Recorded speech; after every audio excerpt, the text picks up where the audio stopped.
and how many athletes are we? Well, we're sending the biggest invitation, no? Yung biggest delegation of athletes. Sa number of sports, hindi ko pa check kung may nag-adjust, may nawala.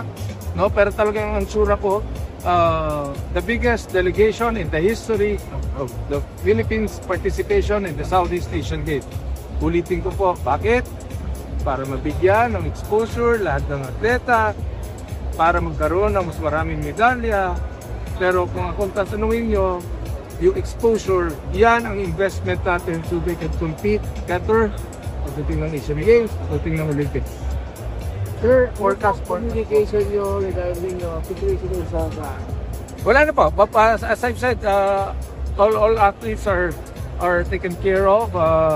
They will transfer to Bangkok, and then we're ready. We have coordinated with the ambassador. Hopefully, better than the last. Better than Champion, overall champion. Better than the last one in Cambodia.